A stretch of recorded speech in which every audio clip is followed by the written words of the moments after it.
السلام علیکم ورحمۃ اللہ وبرکاتہ. الحمد للہ وکفى وسلام علی عباده الذین اصطفى اما بعد فاعوذ باللہ من الشیطان الرجیم بسم اللہ الرحمن الرحیم. انما یخشى اللہ من عباده العلماء ان اللہ عزیز غفور. صدق اللہ العظیم. محترم سامعین حضرات، اساتذہ اکرام، علماء دین، آج کے دن اس یوم جمہوریہ کے موقع پر میں آپ حضرات کے سامنے جس موضوع پر لب کشائی کی جسارت کر رہا ہوں وہ ہے ہندوستان کی جنگ آزادی میں علماء کی قربانیاں. جس دور پہ نازا تھی دنیا اب ہم وہ زمانہ بھول گئے. جس دور پہ نازا تھی دنیا اب ہم وہ زمانہ بھول گئے. اوروں کو جگانا یاد رہا خود ہوش میں آنا بھول گئے. منہ دیکھ لیا آئینے میں پر داغ نہ دیکھا سینے میں. دل ایسے لگایا جینے کو مرنے کو مسلمان بھول گئے. اذان تو اب بھی ہوتی ہے مسجد کی فضا میں اے لوگو. اذان تو اب بھی ہوتی ہے مسجد کی فضا میں اے لوگو. جس ضرب سے دل ہل جاتے تھے وہ ضرب لگانا بھول گئے.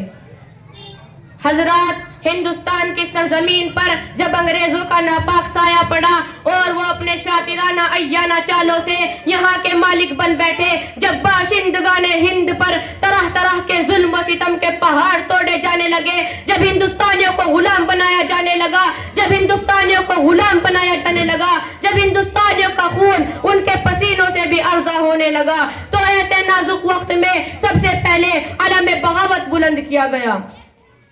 وہ حضرت مولانا شاہ عبد العزیز محدث دہلوی رحمۃ اللہ علیہ ہیں، جنہوں نے انگریزوں کے خلاف ایک فتوی جہاد جاری کیا. اس فتوی کی دیر تھی کہ مسند درز پر بیٹھ کر قرآن و حدیث کا درز دینے والے علماء اکرام اور اپنے خانقاہوں میں بیٹھ کر سمے اسلام کو روشن کرنے والے مشائخ اعظام اپنے مدرسوں اور خانقاہوں کو چھوڑ کر میدان میں آ گئے اور فرنگیوں کے خلاف ایک محاذ بنا کر توکل علی اللہ منزل کی طرف بے سر و سامانی کے عالم میں نکل پڑے. اور میں اکیلا ہی چلا تھا جانب منزل مگر، میں اکیلا ہی چلا تھا جانب منزل مگر، راہرو آتے گئے کارواں بنتا گیا. حضرات، ہندوستان کی جنگ آزادی میں اگر ہمارے علماء اکرام حصہ نہ لیتے تو یہ ہندوستان کبھی بھی آزاد نہ ہوتا، کبھی بھی آزاد نہ ہوتا، کبھی بھی نہ آزاد ہوتا.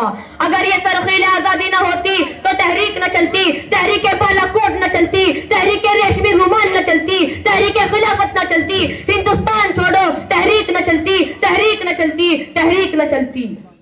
الغرض علماء اکرام ہی نے اپنے خونی جگر سے خلوص آزادی کی گھیرا بندی کی ہے اور شجر آزادی کو سینچا ہے اور پروان چڑھایا ہے. حضرات، اب دل پر ہاتھ رکھ کر ایک انگریز مسٹر ٹامسن کی زبانی اور علماء اکرام کی قربانیوں کو سنیں.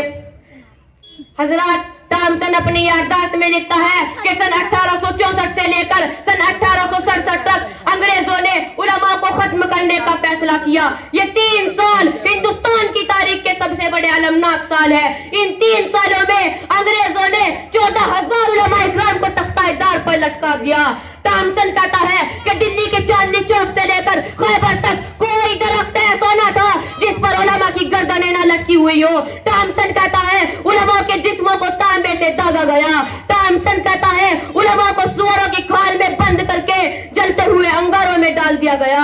ٹامسن کہتا ہے علماء کو ہاتھیوں پہ کھڑا کر کے درختوں سے باندھ دیا جاتا اور نیچے سے ہاتھیوں کو چلا دیا جاتا. ٹامسن کہتا ہے کہ لاہور کی شاہ مسجد جس کے صحن میں انگریزوں نے پھانسی کا پھندا بنایا تھا، جس میں ایک دن میں 80 علماء کو پھانسی پر چڑھا دیا جاتا. ٹامسن کہتا ہے کہ لاہور کی دریائے راوی میں 80 علماء کو بوریوں میں بند کر کے ڈال دیا جاتا اور اوپر سے گولیوں کا نشانہ بنا دیا جاتا. ٹامسن کہتا ہے کہ جب میں اپنے خیمے میں گیا تو مجھے مردار کی بدبو محسوس ہوئی. میں خیمے کے پیچھے چلا گیا. میں کیا دیکھتا ہوں کہ آگ کے انگارے دہک رہے ہیں اور 40 علماء کو بلایا گیا. میرے آنکھوں کے سامنے ان کے کپڑے اتار دیے گئے اور انہیں آگ میں ڈال دیا گیا. میں دیکھتے ہی دیکھتے 40 اور علماء کو بلایا گیا, میرے سامنے ان کے کپڑے اتار دیے گئے اور کہا انگریز نے, مولویوں تم میں سے ایک جن یہ کہہ دو کہ سن 1857 کی جنگ آزادی میں ہم شریک نہیں تھے, خدا کی قسم ابھی چھوڑ دیے جاؤ گے. ٹامسن کہتا ہے کہ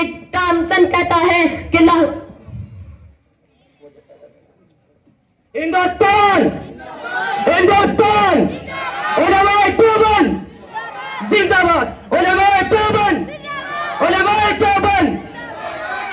ٹامسن کہتا ہے کہ ان میں سے ایک بھی عالم ایسا نہ تھا, سب نے جانے تو دے دی, آگ میں پک تو گئے مگر انگریزوں کے سامنے سر نہ جھکایا. ماشاءاللہ. حضرات, قصہ مختصر یہ ہے, اگر اس جنگ آزادی میں ہمارے علماء اکرام حصہ نہ لیتے تو یہ ہندوستان کبھی بھی آزاد نہ ہوتا. عقابی روح جب بیدار ہوتی ہے جوانوں میں, نظر آتی ہے ان کو اپنی منزل آسمانوں میں. نہیں تیرا نشے من قصر سلطانی کے گنبد پر, تو شاہی ہے بسیرا کر پہاڑوں کی چٹانوں میں. وآخر دعوانا الحمدللہ رب العالمین.